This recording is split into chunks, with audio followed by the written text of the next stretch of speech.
이 요한복음 14장은 약간 논쟁이, 성경 신학자들 간에 약간 논쟁이 있긴 하지만 목요일 저녁입니다. 목요일 저녁에 있었던 사건입니다. 왜냐하면 이 제자들의 발을 씻기고 나서, 그리고 나서 그 다음 목요일 저녁에 잡히시고, 그리고 금요일에 예수님의 십자가 처형이 이루어지기 때문입니다. 그래서 오늘 1절에 보면 너희는 마음에 근심하지 말라, 하나님을 믿으니 또 나를 믿으라, 그렇게 이야기합니다. 제자들 마음속에 근심이 가득합니다. 예수님이 떠나신다 하고 베드로가 예수님을 부인한다는 이야기를 들었기 때문입니다. 어쩌면 3년 동안 동고동락했던 예수님이 이들에게서 떠나간다, 그리고 예수님이 십자가를 지신다, 이 사건은 이 사건과 이 예수님의 말씀은 제자들에게 굉장히 충격적이었던 사건 같아요. 제자들은 대부분 다 예수님을 깊게 의지했고, 어쩌면 정치적인 메시아로 예수님을 기대했을 수도 있습니다. 어쩌면 3년간의 모든 삶이, 아니면 예수님께 희망을 걸었던 모든 것들이 다 무너지는 그 순간입니다. 그래서 예수님께서는 제자들에게 근심하지 말라, 너희는 마음에 근심하지 말라, 하나님을 믿으니 또 나를 믿으라, 그렇게 이야기하고 있는 것입니다. 때때로 우리가 인생을 살다 보면 우리의 마음이 무너질 때가 많고 깊은 절망에 빠질 때가 많습니다. 그것이 우리의 인생인 것입니다. 인생살이가 그렇게 호락호락하지 않다는 거예요. 어쩌면 어떨 때는 예수님 때문에 우리가 절망할 때도 있습니다. 왜 예수님이 하나님을 믿는 나에게 이런 고통을 허락하실까? 왜 내 삶은 이렇게 꼬일까? 그렇게 우리는 종종 절망하기도 하고 낭망하기도 합니다. 그런데 오늘 이 말씀은 너희는 마음에 근심하지 말라라고 이야기합니다. 왜냐하면 믿을 대상이 예수 그리스도가 우리의 믿음의 대상이 되기 때문입니다. 누가 오늘 어떤 주석에 보니까 이렇게 되어 있더라고요. 불안이 밖에서 문을 두드린다. 그래서 믿음이 안에서 응답했다. 그러자 밖에는 아무도 없었다. 그런 말이 있더라고요. 때때로 우리의 인생살이 곳곳에는 불안하고 초조하고 두려운 것들이 너무 많습니다. 그럴 때마다 이 불안이 밖에서 우리의 문을 두드릴 때가 너무 많습니다. 우리는 그 밖에서 두드리는 불안에 대해서, 그 실체에 대해서 문을 열어보지도 않고 확인하지도 않고 우리는 불안에 떨고 무서움에 사로잡힐 때가 너무 많습니다.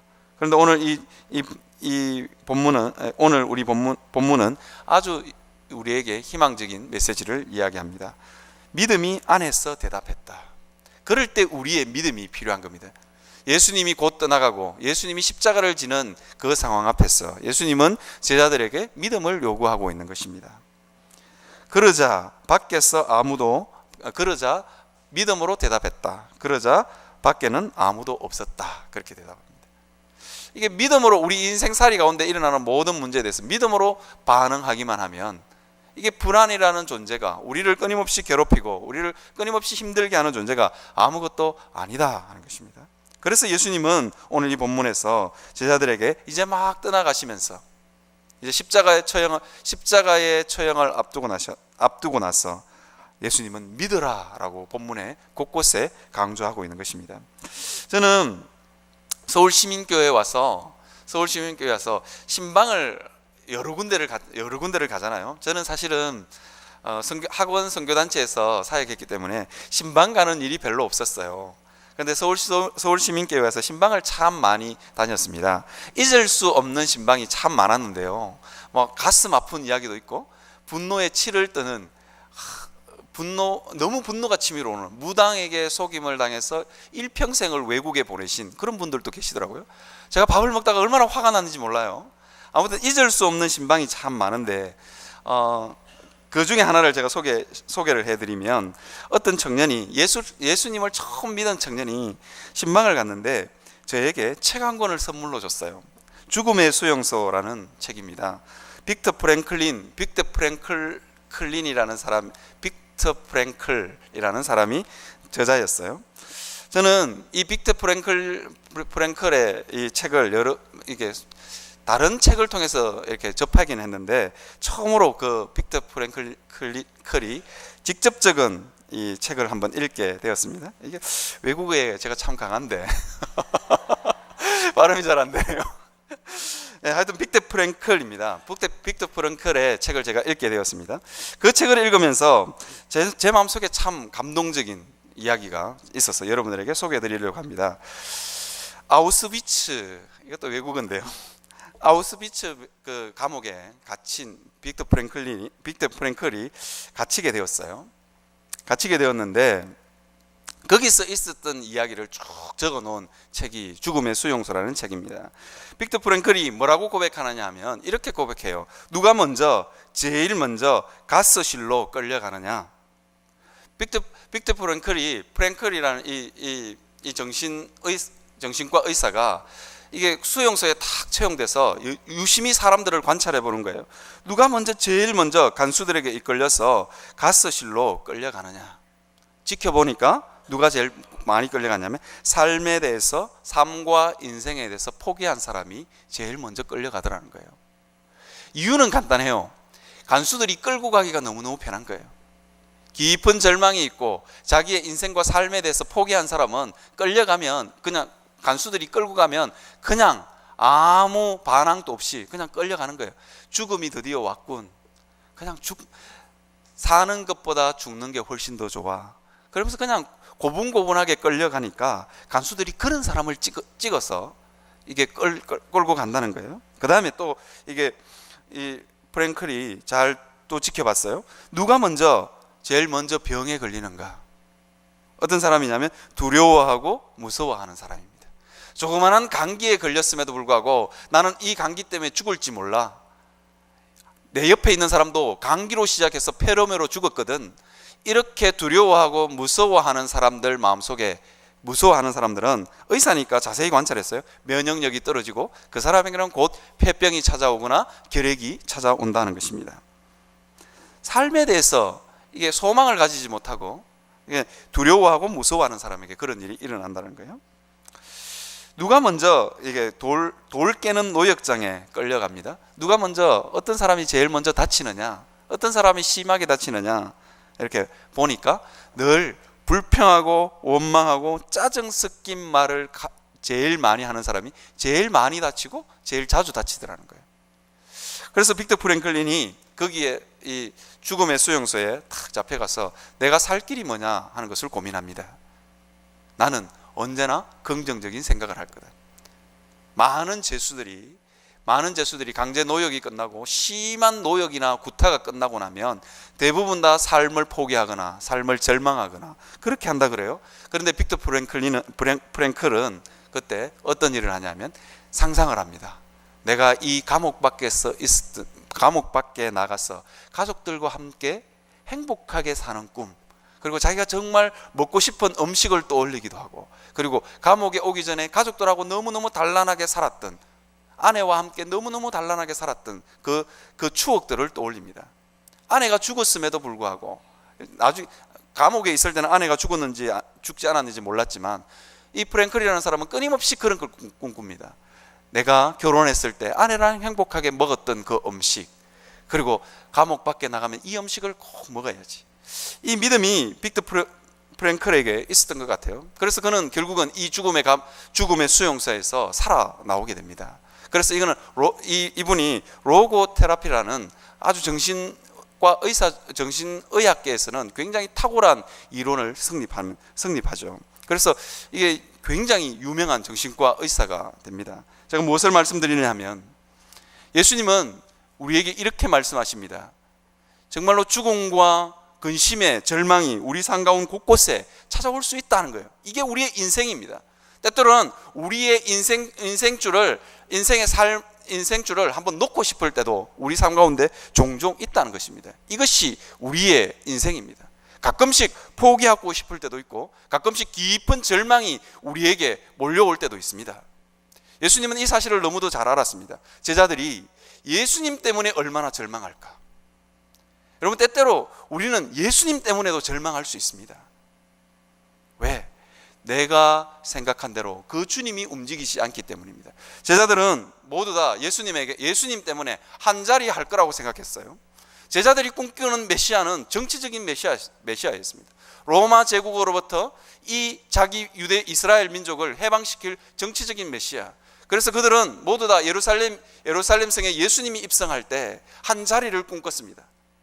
제가 보니까 대통령만 돼도 대통령의 선거에 도왔던 사람들은 다 한 자리를 꿈꾸시더라고요. 저 한 자리를 꿈꾸시는 분하고 서울에서 부산까지 간 적이 있어요. 아직도 한 자리를 이렇게 꿰차지 못하셨던데 그래도 여전히 꿈을 꾸고 계시더라고요. 언젠가는 불러주겠지. 거기에 대한 확신이 있으시더라고요. 여러분 잘 아시죠? 우리 교회 대통령 인수위원회에 계셨던 한 목사님, 우리 교회 지난 2년 전인가요? 그때 우리 교회 잠시 머무르셨잖아요. 아직도 꿈꾸고 계시더라고요. 이게 한 자리를 꿈꾸던 이 사람들에게 십자가 죽음이라는 건, 그 당시에 십자가 죽음이라는 건 최고의 극형입니다. 정말로 극형입니다. 거기다가 이게 히브리 문화권에서는 십자가 처형이라는 건 하나님으로부터 저주받는 사건이에요. 왜? 땅을 딛지 못하고 나무에 달려 죽는 건 하나님의 엄청난 저주의 상징이요, 표현이기 때문입니다. 거기다가 로마 정부가 시행하는 이 십자가 처형은 그 당시에 어쩌면 인류 역사에서 존재했던 처형 방법 중에서 가장 끔찍한 처형 방법 중에 하나였습니다. 오죽했으면 로마 시민권을 가진 사람에게는 십자가 처형을 집행하는 것을 금지했을 정도로 굉장히 끔찍한 처형 방법 중에 하나입니다. 예수님이 그런 처형을 당하시게 되는 것입니다. 제자들에게 있어서 예수님의 이 가시려고 하는 이 길은 제자들에게 절망이요, 제자들에게 깊은 근심거리였던 것입니다. 그래서 예수님께서는 제자들에게 너희는 마음에 근심하지 말라라고 이야기합니다. 여러분, 때때로 우리의 인생길이 우리가 생각하는 대로, 우리가 기도한 대로 가지 않는다 그래서 우리가 깊이 절망하는 건 불신앙입니다. 믿음이 없는 거예요. 주님이 내 인생을 어떻게 인도하실지 우리는 알 수가 없는 것입니다. 그래서 믿음을 잃지 않고 살아야 되는 이유가 여기에 있는 것입니다. 여러분, 깊은 절망은 죄악입니다. 우리는 때때로 인생을 살아가면서 아무 소망 없이 살아가는 것도 죄악입니다. 청년들에게 저는 한마디 하고 싶어요. 이 땅에 취직하는 것이 너무너무 힘들고, 제가 통계를 보니까 우리나라 청년들의 70%가 우울증을 경험한다 그래요. 이유는 간단해요. 취업이 안 됐어. 저도 20대를 돌아보니까 저 20대도 우울했던 것 같아요. 그런데 깊은 절망감에 빠지고 우울감에 젖어드는 건 죄악이에요. 왜? 믿음이 없기 때문입니다. 주님이 내 인생을 어떻게 인도하실지 모르잖아요. 저도 20대 때는 그랬던 것 같아요. 주님이 내 인생을 어떻게 인도하실지 모르는 것 같아요. 연세 드셔서 이제는 뭐 인생 살 만큼 다 살았다고 생각하시는 분, 그런 분들도 그냥 아무 소망 없이 아무 희망 없이 살아가는 건 죄악입니다. 성경에 보니까 종려나무는 늙어도 결실한대요. 우리가 하나님 앞에서 꿈을 꾸고 하나님 앞에서 믿음을 가지고 살아야 되는 이유가 여기에 있습니다. 그래서 예수님은 제자들에게 이렇게 이야기합니다. 근심하지 말라라고 이야기합니다. 믿음을 가지고, 하나님을 믿으니 또 나를 믿으라. 그 주님이 내 인생을 어떻게 인도하실지 모른다. 우리 가운데 아무리 깊은 절망이, 우리 가운데 아무리 생각지도 못했던 엄청난 사건이 우리에게 일어난다 할지라도 주님이 우리 인생길을 어떻게 인도하실지 모르기 때문에 우리는 믿음을 가지고 살아야 하는 것입니다. 주님은 제자들의 모습을 보면서 너무너무 안타까우셨던 것 같아요. 뭐라고 이야기하냐면 18절에 보면 내가 너희를 고아와 같이 버려두지 아니하고 너희에게로 오리라, 그렇게 이야기합니다. 이게 예수님이 십자가를 지는 이 사건을 보면서 예수님 마음속에 근심이 있는 거예요. 단 3일 정도의 시간을 제자들을 떠나시게 됩니다. 물론 부활하시고 난 후에 영원히 하늘로 승천하시기도 하겠지만 이 3일 정도의 시간을 보면서 예수님이 뭐라고 하냐면 내가 너희를 고아와 같이 버려두지 아니하고 너희에게로 오리라, 그렇게 얘기합니다. 십자가를 앞두고 예수님의 마음속에 근심이 가득합니다. 그 이유는 뭐냐면 예수님이 제자들을 떠나기 때문입니다.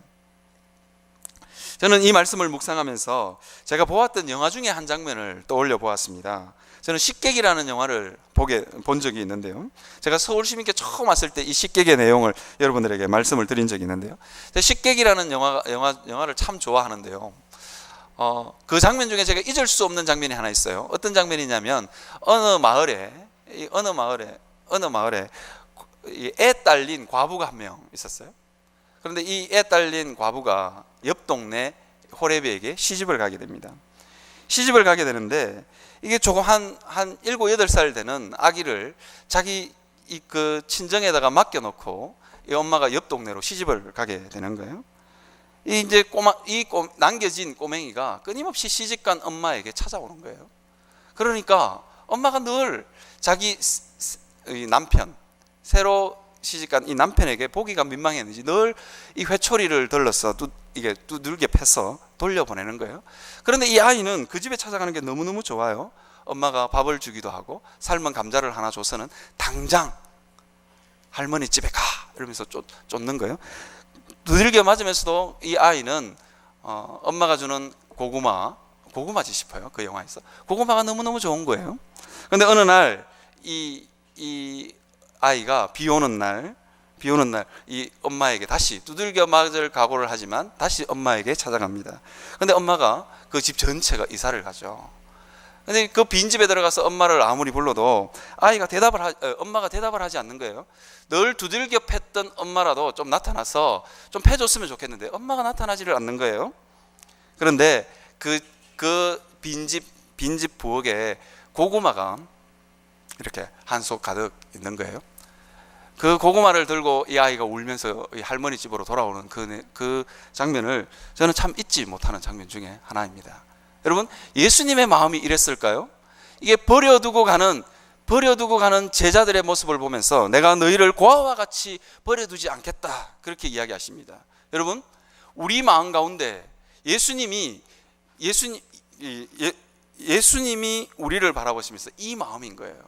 그래서 예수님이 무엇을 주느냐? 그 떠나가는 엄마는 아이에게 고구마를 한 솥 이렇게 선물하는데 예수님은 무엇을 설명하느냐?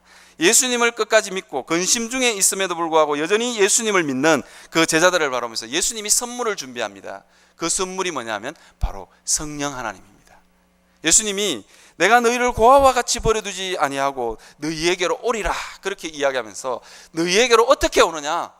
예수님은 성령 하나님을 우리에게 선물로 주시겠다. 그 이야기를 이 본문에서 하고 있는 거예요. 여러분, 예수님은 우리를 바라보시면서 고아와 같이 이 세상을 살아가고 있는 이 우리를 바라보시면서 예수님은 우리에게 성령을 주시겠다. 그렇게 말씀하고 계십니다. 오늘 본문에 보면 내가 너희를 위하여 거처를 예비하러 간다. 그렇게 되어 있습니다. 이게 이 거처라는 이 단어는 수많은 이 신학의 역사 가운데 논쟁이 있는 단어예요. 도대체 이 거처가 뭐냐는 거예요. 천국이다. 우리가 앞으로 죽으면 갈 천국이다. 그렇게 보는 학자도 있고요. 그렇지 않다라고 보는 학자들도 있어요. 이 거처는 주님과 함께 충분한 교제를 누리는 말씀이 우리 가운데 거하심에 할 때 그 어떤 주님과 연합을 말하는 단어다. 그렇게 이야기합니다. 여러분, 오늘 본문에 보면 거처라는 단어가 나옵니다. 이 거처라는 건 같이 사는 거죠. 같이 사는 거예요. 그래서 이 주석을 이렇게 여러 가지를 이렇게 뒤져봤어요. 이게 이제 본문을 보면서 이렇게 쭉 뒤져보니까 이게 천국이라고 보는 학자들도 있고, 아니다. 이건 성령이 우리 안에 거하시면서 주님과 영원토록 동행하는 그 성도의 상태, 성령이 내주하시는 그 상태를 가르치는 단어다. 그렇게 이야기합니다. 아무튼 이 거처라는 단어를 어떻게 보는 게 정확할까? 저는 이렇게 생각합니다. 천국이라고 해석하는 것도 가능하고, 그 다음에 이 거처라는 단어는 우리가 이 땅에 살면서 주님과 영원히 동행하는 그 단어로 보는 것도 합당할 것 같아요. 그런데 이 본문의 전체적인 흐름을 보면 이렇게 해석하는 게 더 정확합니다. 어떻게 해석하느냐? 성령께서 우리 안에 거하시는 것. 예수님이 십자가를 지시고 난 이후에 성령이 우리 안에 와서 함께 거하시고 함께 계시는 상태. 그 상태를 가르치는 단어인 것 같아요. 왜냐하면 예수님이 십자가를 지시고 난 이후에 부활하셔서 제자들을 처음 만나서 뭐라고 하냐면 숨을 내쉬시며 성령을 받아라 그렇게 이야기하시거든요. 그렇게 본다면 이 단어는 거처라는 이 단어는 성령께서 우리와 함께 거하시는, 성령께서 우리의 마음 가운데 오셔서 사시는 그 단어를 가르칠 확률이 훨씬 더 높은 것 같아요.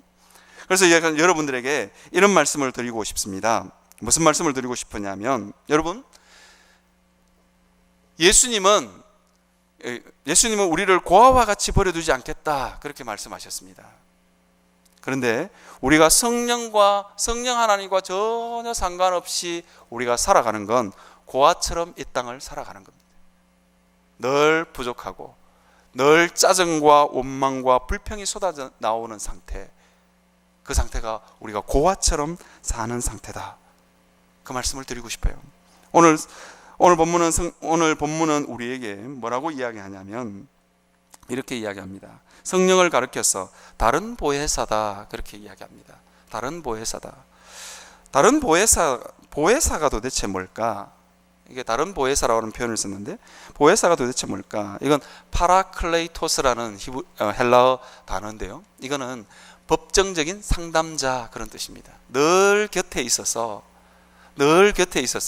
법적인 상담을 해주는 사람 그런 뜻이에요.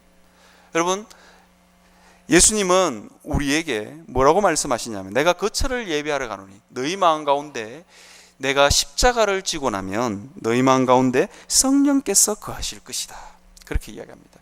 그래서 그 성령께서 우리 안에 거하시면서 우리의 상처난 모습도 보고 우리의 메마른 모습도 보고 우리 가운데 고쳐야 될 것도 보시고, 그렇게 우리에게 끊임없이 우리의 모습을 보시면서 상담해 주시는 분, 우리의 삐뚤어진 모습도 보게 하시는 분, 그분이 성령 하나님이라는 거예요. 그분이 우리와 함께 하시겠다, 그 이야기를 하고 있는 것입니다. 여러분, 우리는 우리의 삶 가운데 얼마나 성령 하나님에 대해서 민감한지 우리 자신을 한번 돌아보았으면 좋겠어요. 오늘 20절은 우리에게 참 재밌는 부분을 이야기해 줍니다. 그날에는 내가 아버지 안에, 너희가 내 안에, 내가 너희 안에 있는 것을 너희가 알리라 그렇게 이야기합니다. 여러분, 우리가 늘 이 요한복음 읽으면서 늘 많이 읽는 부분이잖아요. 그날에는 내가 아버지 안에, 너희가 내 안에, 내가 너희 안에 있는 것을 너희가 알리라 그렇게 이야기합니다. 여러분, 이 단어는 이 구절은 신학적으로 해석하면 어떻게 해석할 수 있냐면, 우리가 삼위 하나님의 연합 가운데, 이게 우리가 성령 하나님으로 말미암아 동참하게 되는 거예요. 여러분, 그 복이 어떻게 우리에게 주어지느냐? 예수 그리스도를 믿고 예수 그리스도를 통해서 성령 하나님을 받는 그 사람에게 그 복과 그 은혜가 우리에게 주어진다고 성경은 우리에게 약속하고 있습니다. 여러분, 오늘 여러분들에게 저는 권면하고 싶습니다. 여러분은 성령 하나님에 대해서 얼마나 민감한 삶을 살고 계십니까? 고신이니까 성령 하나님에 대해서 민감하지 않아도 되는 겁니까? 성경은 우리에게 분명하게 이야기합니다. 내가 너희를 고아와 같이 버려두지 않겠다. 성령 하나님에 대해서 민감하지 않는 삶을 사는 사람은 고아다, 다르게 표현하면 고아다 그렇게 표현할 수 있습니다. 우리는 얼마나 거기에 대해서 성령 하나님에 대해서 민감한 삶을 살고 있는지 우리 자신을 한번 돌아보고 살펴보았으면 좋겠습니다. 여러분, 우리는 도저히 다른 사람을 사랑할 수 없는 힘이 없는 사람입니다. 오늘 성경 본문에 보면 끊임없이 예수님이 이렇게 말씀하십니다. 내가 서로 사랑하면 나의 계명을 지키리라.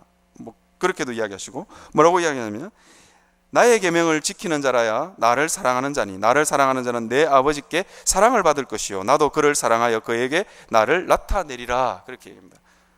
그를 사랑하여 그에게 나를 나타내리라 그렇게 이야기합니다. 우리는 우리의 삶 가운데 도저히 사랑할 수 있는 힘이 없잖아요.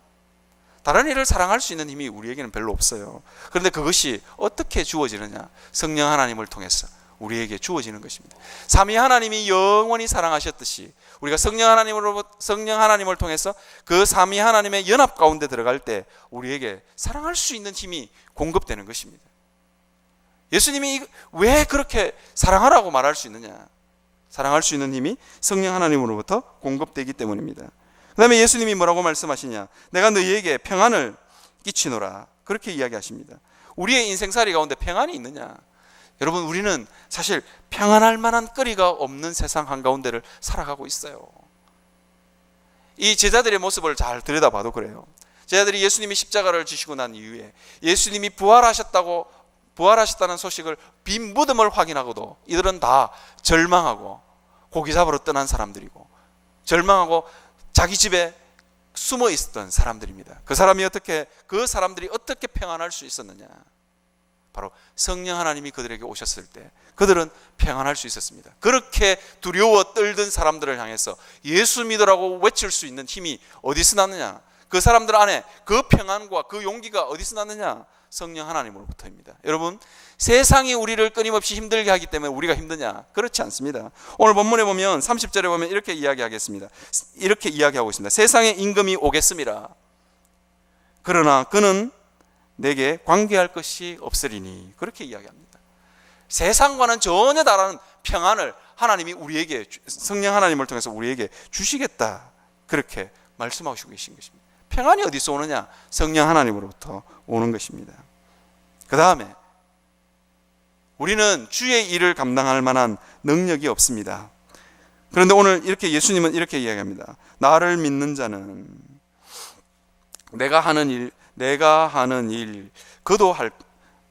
나를 믿는 자는 내가 하는 일을 그도 할 것이요 또한 그보다 큰 일도 하리니 그렇게 이는 내가 아버지께로 감이라. 그렇게 이야기합니다. 어떻게 우리가 예수님이 하시는 일을 할 수 있을까요? 그런데 예수님은 우리에게 더 놀라운 증언을 하십니다. 뭐라고 이야기하냐면 그보다 더 큰 일도 하리라. 그렇게 이야기합니다. 그 일이 어떻게 가능하냐? 성령 하나님께서 우리에게 능력을 주시면 가능할 줄 믿습니다. 사도행전을 보면 이렇게 이야기합니다. 두려워 떨던 베드로가, 고기 잡으러 갔던 베드로가 3,000명, 5,000명을 회개시키는 역사가 일어납니다. 그 일이 어떻게 가능하냐? 성령 하나님이 오셨을 때 가능하다 하는 것입니다. 오늘 이 본문을 보면서 여러분들에게 도전하고 싶습니다. 고신이니까 성령 하나님에 대해서 민감할 필요가 없느냐? 고신이니까 더더욱 우리는 성령 하나님에 대해서 민감해야 됩니다. 그래야만 우리가 하나님의 말씀을 더 잘 깨닫고 예수 그리스도에 대해서 더 잘 알 수 있습니다. 왜냐하면 26절에 보면 이렇게 성령 그가 너희에게 모든 것을 가르치고 내가 너희에게 말한 모든 것을 생각나게 하시리라. 그렇게 말씀하고 있기 때문입니다. 우리가 그토록 강조하는 말씀의 사역도 성령 하나님 없이는 불가능하다. 성령 하나님이 하시는 일이다. 그렇게 성경은 우리에게 말씀하고 있습니다. 여러분, 오늘 여러분들과 함께 저는 이 말씀을 꼭 드리고 싶습니다. 여러분, 우리는 성령 하나님에 대해서 민감해야 합니다. 그분이 내 안에 거하시고 내 안에 함께 하심을 우리가 날마다 확인할 수 있는 우리가 되었으면 좋겠습니다. 저는 얼마 전에 읽은 책이 있어요. 안녕하십니까 성령님. 그 책을 대학 다닐 때 한번 읽었는데요. 아주 충격적인 사건이 있어요. 성령 하나님 하면 굉장히 특별한 사건이고 특별한 일이라고 생각하는데, 이 후안 까로로스 목사님이라는 사람이 이 책을 지었는데 이렇게 하더라고요. 아침에 눈 뜨면 성령 하나님 안녕하세요, 내 안에 계세요? 이렇게 묻고 시작하더라고요. 성령 하나님 저 오늘 세수하기 싫은데요? 그렇게 묻더라고요. 성령 하나님 오늘 참 신방 가기 싫네요. 이렇게 자주 묻더라고요. 성령님과 동행하는, 성령님이 내 안에 거하시는 게 그런 것 같아요. 우리는 성령 하나님에 대해서 민감해야 됩니다. 그러면 부르짖고 기도하고 막 주시옵소서, 불을 주시옵소서 그렇게 기도하는 것이 아니라 성령 하나님께 물어보는 거예요. 파라클레이토스, 그다음은 늘 옆에 있어서 나의 삶에 대해서 충고해 주시는 분, 내가 손해보지 않게 해주시는 분, 그것이 파라클레이토스라는 단어의 뜻입니다. 늘 옆에 계시잖아요. 그래서 여러분, 성령 하나님에 대해서 민감한 건 그렇게 물어보시는 거예요. 성령 하나님 내 안에 계세요? 그렇게 물어서 여러분들 안에 평안과 사랑과 능력이 가득한 여러분들이 되셨으면 좋겠습니다.